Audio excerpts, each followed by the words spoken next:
Okay, so we're going to be doing our digestive system this week.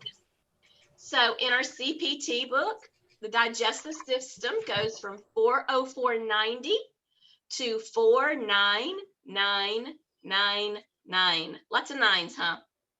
But that is that's our code range. The digestive system is divided by anatomic site from the mouth to the abdomen, to the peritoneum and the omentum, plus organs that aid in digestive process. So does anybody know what the peritoneum and omentum is? Well, don't fret because I'm fixing to tell you, or the video's gonna tell you.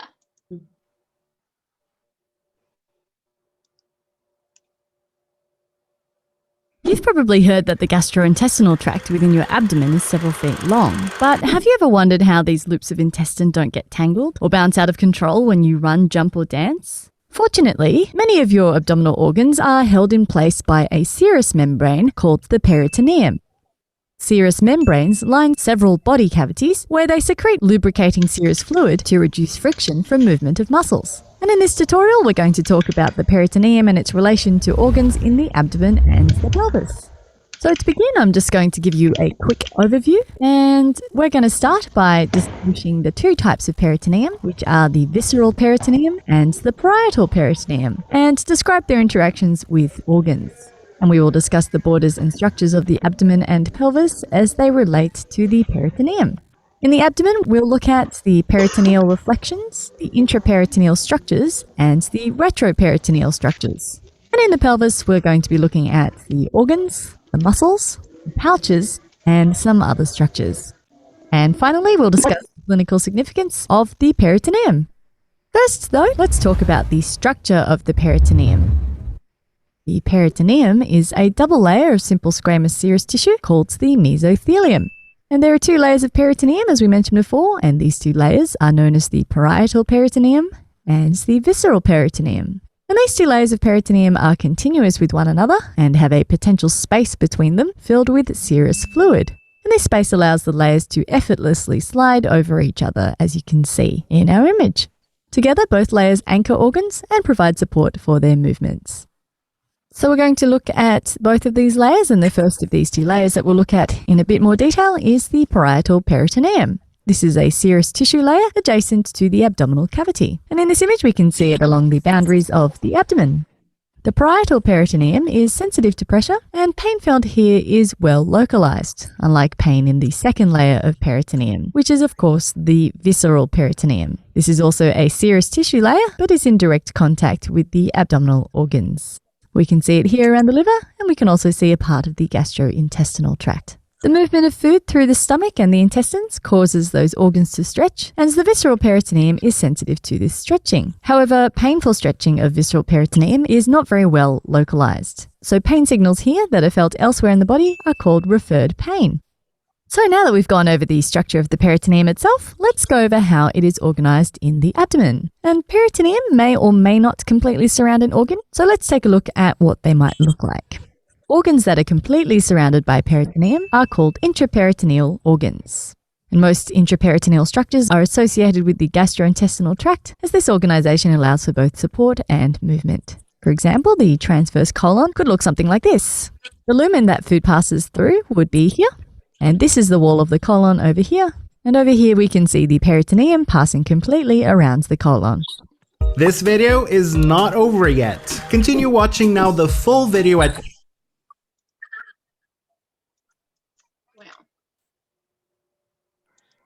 So what's the peritoneum? Lining? Yeah, it's just a big lining. It's the peritoneal cavity. So did you guys know that before we watched that? Some of you probably knew. I knew, but I forgot that I knew. So I had to go and remind myself, because as I was looking at that, I was like, what is that? So I went to find out what it was. So there's no shame if you have to go and research and get to know this part of the body. I want you guys to also to know that I gave you a little diagram of the digestive system. I think it's in lab, and it's not numbered. Whenever I give you something that's not numbered, I can't go back in and tweak those documents. They're already pre-made, and I couldn't find one that was numbered already. So what's important to me is for you to put 1, 2, 3, 4, just go down the line. You know what I mean? And just you know, do the best you can. I just want you to know where things are. Don't want you to know where everything is. Well, I don't even know where everything is. I mean, that's not necessary, but for you to have a general understanding of what's in the digestive system and how it works. So the digestive system begins at the mouth and ends where? At the bottom, right? So you're going to be coding everything that begins at the mouth and goes to the bottom. Mouth, anus. Okay, share the screen.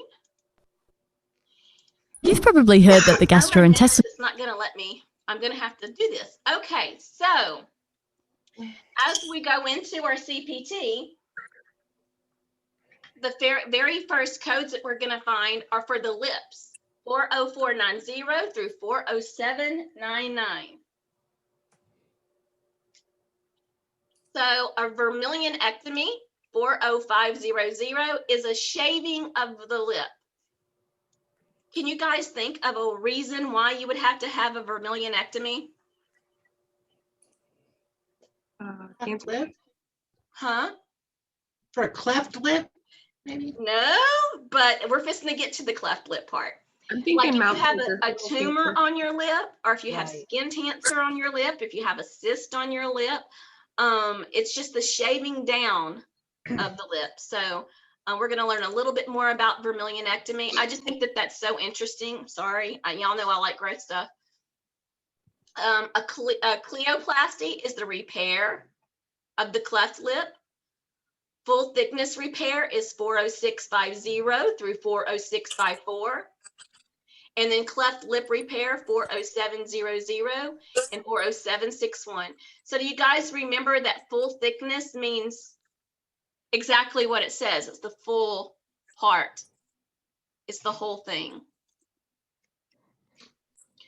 So next we're going to talk about, I practiced this word earlier, dentoalveolar structures. Oh, look at me go. Good job.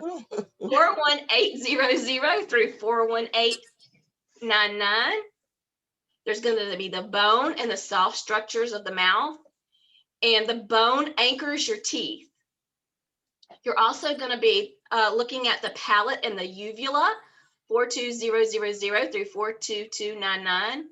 The palate is the roof of the mouth, and the uvula is the pendulous structure at the back of the throat. Does everybody know what the uvula is?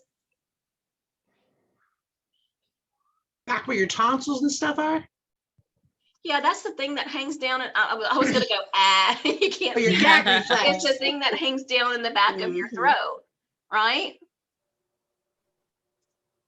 I always think of Big Bang Theory, guys. It's my favorite show.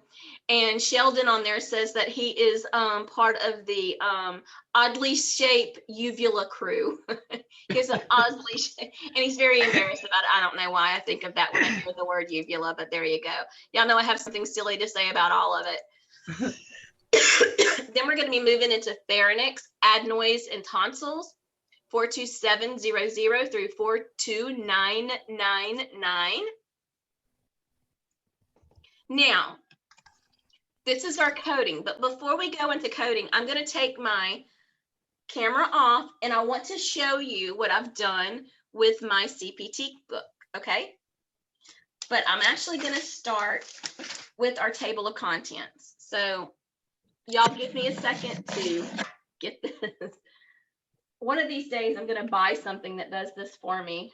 Well, okay, so you're going to see that we have our table of contents and it shows where our lips start and what have you. Okay, so our digestive system, and you can see where I put lips and mouth on this tab, and my digestive system is here. Then I have the tongue. Oh my goodness, sorry y'all, I'm trying. Tongue, the teeth, the uvula, salivary glands, and then I just went through and did everything that was in blue, I think. No, red. I did everything that was in red. But I wanted to show you this. This is something you guys have all heard about. Colonoscopies. Yeah. That is something that's frequently done, right? So to me, it just made sense to tab the colonoscopy because it's so common. And then I went into the liver, the biliary tract, the pancreas, and the abdomen, peritoneum, and omentum.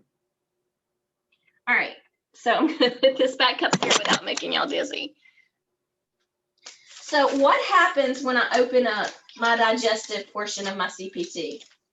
And that I know that I'm gonna be doing the lips or a cleft lip, anything to do with the lips. I'm gonna be able just to go straight to lips, right? Right. If I'm doing a colonoscopy, I can just pull my tab with the colonoscopy, right? The reason I love, and I'm going to go through it again, I love tabbing my CPT is because even though this is probably my 5th CPT manual, because I get a new one every year and I just update it with my students, it reminds me what's there. The key to success is knowing what's in our manuals and then knowing how to look up what we need, right? Okay, so somebody's chatted me something. Oh, dear Lisa, can you still hear?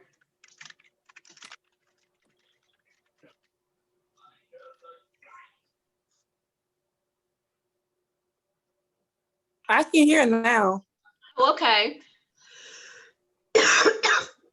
All right, so do you guys have your CPT manuals handy? Yes. Miss Stephanie, do you have yours yet? No? Dear Lisa, do you have yours? No, ma'am, but I think it's coming through the mail today. I had a package, but I'm not there to see. But I'm pretty sure it'll be there today. Okay. Miss Stephanie, if yours don't come today, please reach out to me. Okay. I have something that because I have an app on my phone to know what I'm getting in the mail. And it's been a few days ago. It's like something is coming and certified. So would it be a certified mail? Because I don't know, and it is not showing me what it is that's coming. Yeah, I But- had that same app. I know exactly what you're talking about. Did y'all Yeah, get your because manual certified mail? I No, did. I don't think so. But who knows, Miss Stephanie, at this point, who knows? All right, so now we're going to share and we're going to code. Those of you who don't have your manuals, it's okay just to listen. Coders, let's talk about it so that our students who don't have their manuals can listen to our process, okay? Okay, our first one is plastic repair of the cleft lip, nasal deformity, primary bilateral, 1 of 2 stages. So what are we actually doing? Looking We're at doing repair a on the lip. repair, right? Right. So those of you who have not started coding yet, you see all of these words and you're thinking, oh my goodness, where do I even begin? Well, you have to really kind of think about what are they actually doing? They're doing a repair. But if repair is the wrong word, if you go to the index in your manual and repair isn't there, then you just choose another word, because a lot of times there's more than one way to get to the code. So what these ladies are doing, we're going to the very back of the CPT manual and we are looking it up just like you would in a dictionary.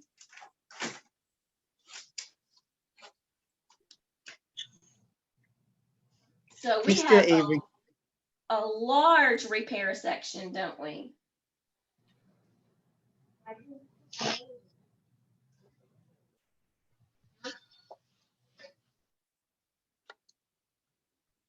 Okay, ladies, when you get to the index under repair on page 1149, what do we have there?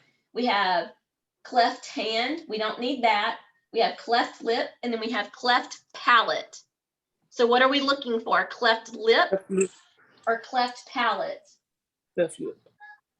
But we also have nasal deformity also, right? So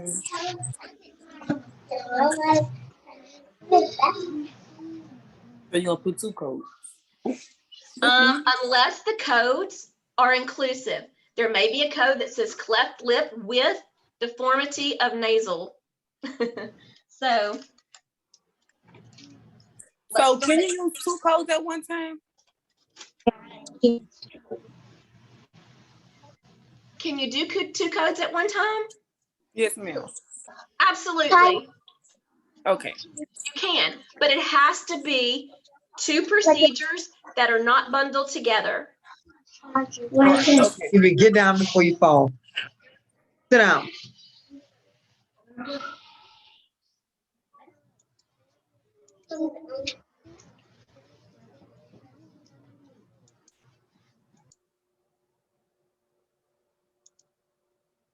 So, Kelly, where do you think we need to go? Where did you go? Oh, sorry. Whoops. Y'all, there. I'm Oh, still my on goodness. the, I'm There still on we the go. first page. It's on page 335 So, and it's code 40702. I okay, agree.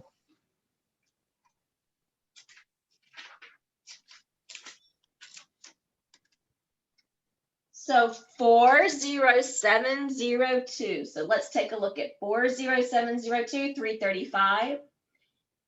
Okay, it says we're going to start with code 40700, which is our main code. It says plastic repair of cleft lip nasal deformity.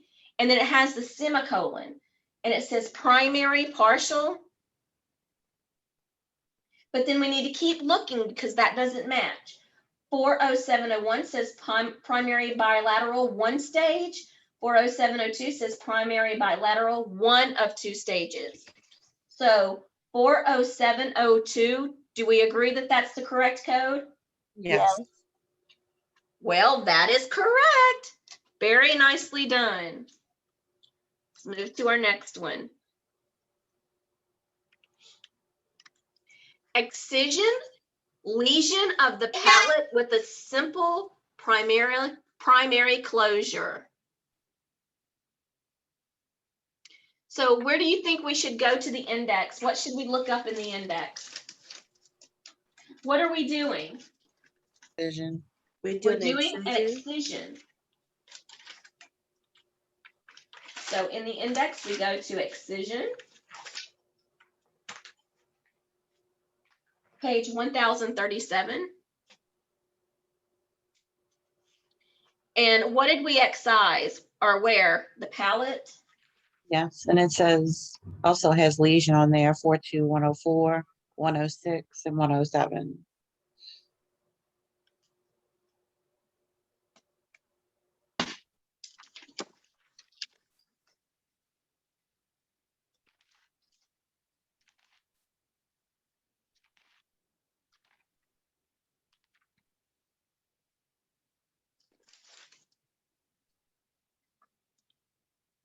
It's on page 337.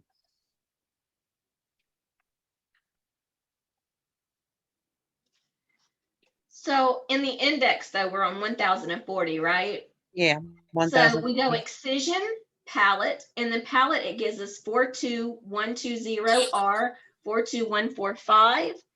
And then if we go one more down, it says lesion, 42106. 4, 42106, and 42107.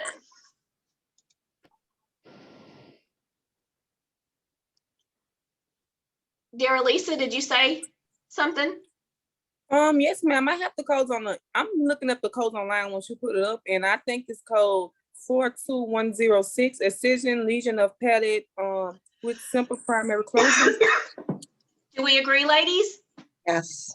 That's right. Very nicely done.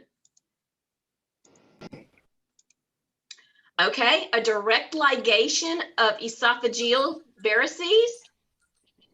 So what do we look up? What are we doing? Ligation. We're doing a ligation, right, of the esophageal varices. That one's pretty well laid out in our index. It tells us 43205, 43244, or 43400.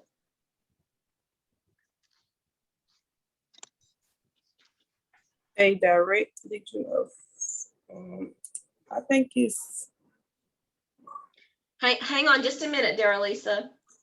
Let's make sure everybody's ready. But good for you. I love that you know that you're using that Google and it's working. Excuse me, guys.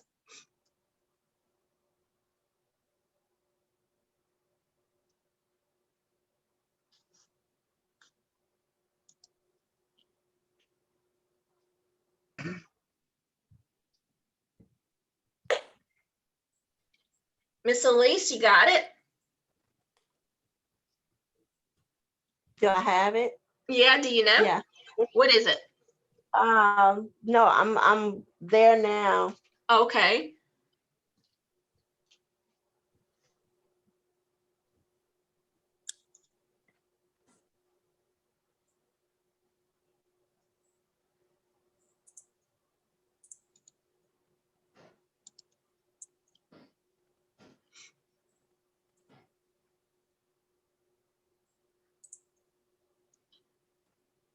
Okay, Erin, what do you have?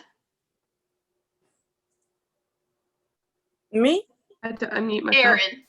Erin. I have 43205.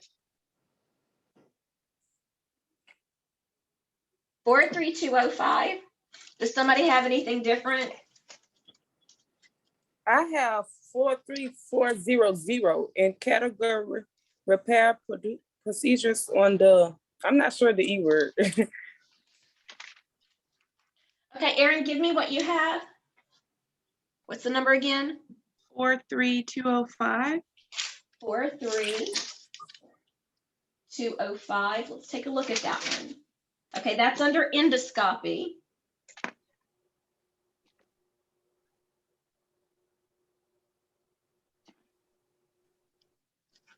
Okay. Let's look at 43400, Erin. Let's see what it says. Oh, I think I have the wrong one. I think it might be.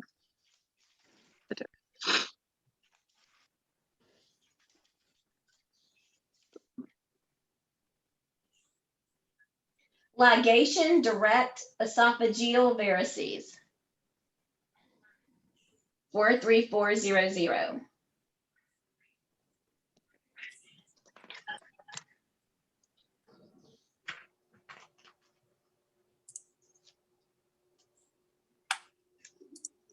But I do see where the 43204, the injection sclerosis of esophageal varices, we're looking for a ligation, and 43400 is a ligation.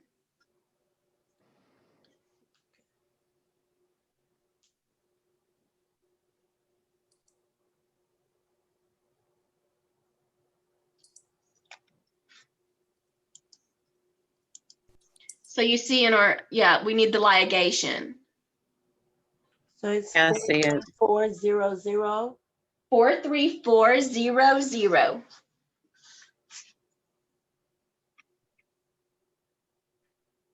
I see it now. Okay. Okay. Our next scenario says a colotomy with removal of foreign body. What are we actually doing? A colotomy. A colotomy. That's what we're doing. So that's what we're going to be looking up in our book is colotomy.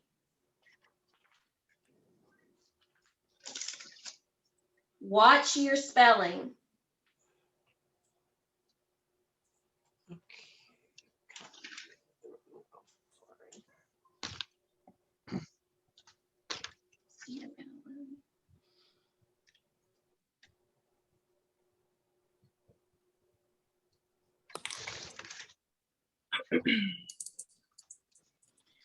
Once you find colotomy, it only gives you one choice.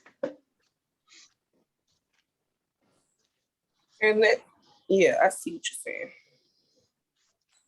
Because we have a colostomy, a colonoscopy, a coloscopy. There's all kinds of them, but we need to make sure we match that spelling, which is colotomy. It gives us biopsy, exploration, or foreign body removal. So we're looking for the foreign body removal. Right. But if you look at biopsy, exploration, and foreign body removal, they're all the same code.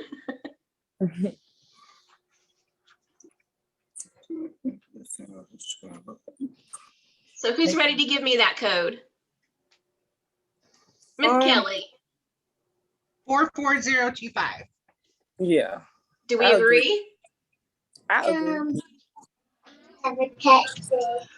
Excuse me, guys, sorry. All right, here we go. Okay. Plastic repair of a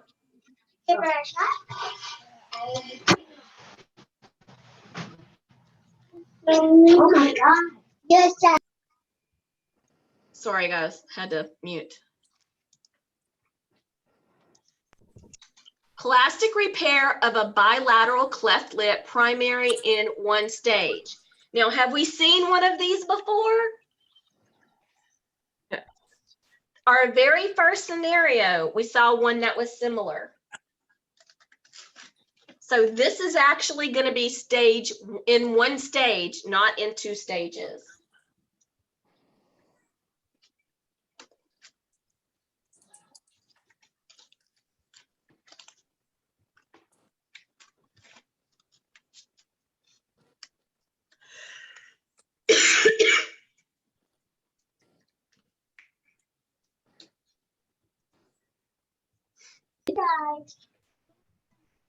There's a packet for you.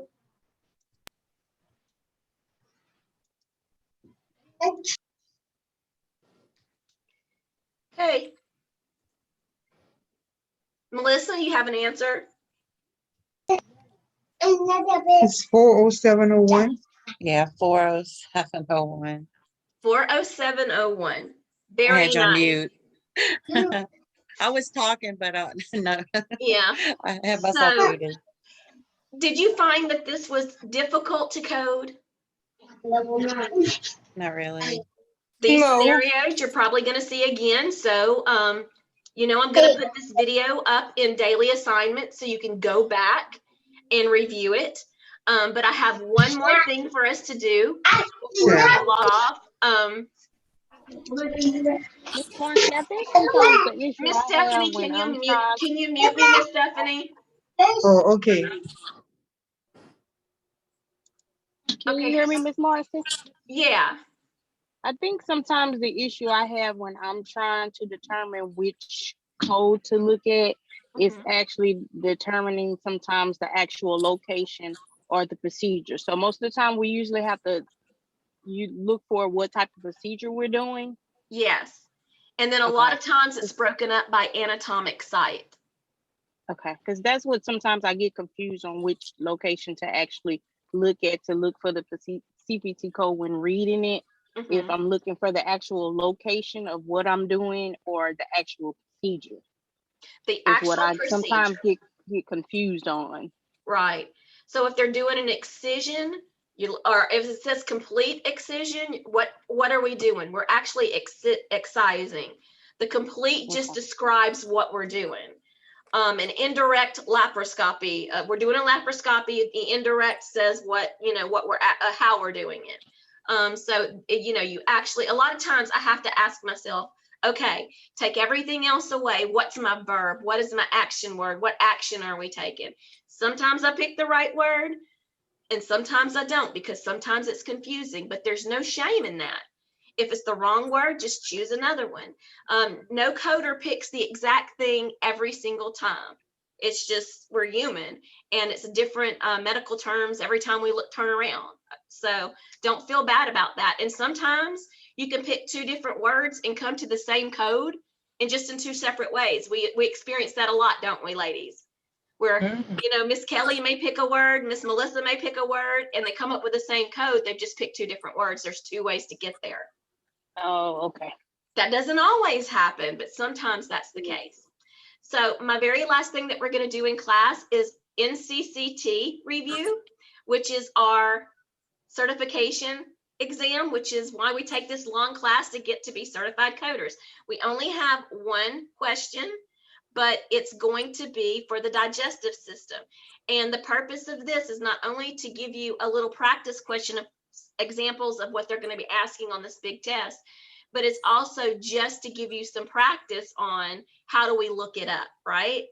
Now, we're cold coding, which means we're picking out a scenario, or I'm giving you a scenario and we're coding it cold. We're picking out everything. On your NCCT, it is actually multiple choice. But there are risks when it comes to multiple choice, because sometimes you're picking the best answer, right? Sometimes your best answer is not someone else's best answer. So that's why I'm going to continue to do this practice with you, because when you're done with this course, I want certified coders so you guys have that career that you want.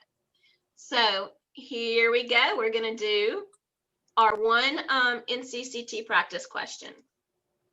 So it says the patient had a gastrointestinal performed. So what is your CPT code? Now, when you're looking at that, how many CPT codes, how many procedures do you see?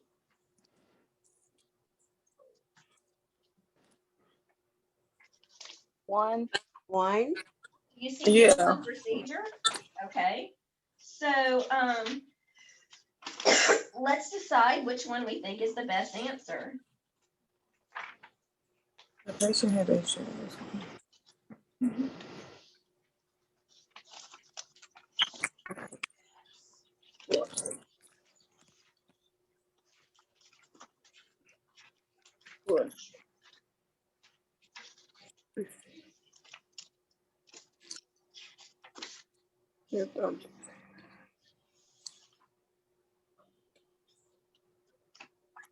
I would say 430 because it only listed. Yeah, I say B too. And you told us before when they have a number twice, you should always check that out, even though there is the other one, but this one just has plain out that long word. Yeah. Gastrointestinal. Gastrointestinal. Say that 3 times fast. No, thank you. So what's our pick? What do we think? B. B. That one was pretty simple because what did we do? We only did one thing. So automatically your process of elimination can kick in. Now, I'm not telling you that if you looked up one of those codes and it didn't match and it was just one, I would still look until you're satisfied. But that's just to kind of dip your toe into what we're going to be doing for NCCT prep, right? When you do the test, like how many questions are on it? When they give you the test, it's 125 questions and you get 3 hours. Oh, Lord, that's a long one. I can handle it though. Well, but before the end, you'll have a whole packet. Hang on, let me grab my book. See this big old book? You'll be receiving the whole packet along with the 125-page practice test. Excuse me, so that you can practice over and over and over and over and over again. Also, you can get on ncct.org, I believe, national certification site, and you can actually purchase a like an online practice test. That's where I made this from. I purchased it a couple of years ago and I copied and pasted everything off of it so that we would have something in our hands and you wouldn't have to purchase something. I do know that every year it updates, and there's nothing wrong with spending, I think it's like $40 or $50, and you have it for one whole year. So if it's something that you want to purchase, now or whenever through your course, you can use it for extra study. Also, Quizlet.com. You can get on Quizlet and put in billing and coding NCCT. The one thing I want to point out is those are made by students, so there could be some mistakes in it.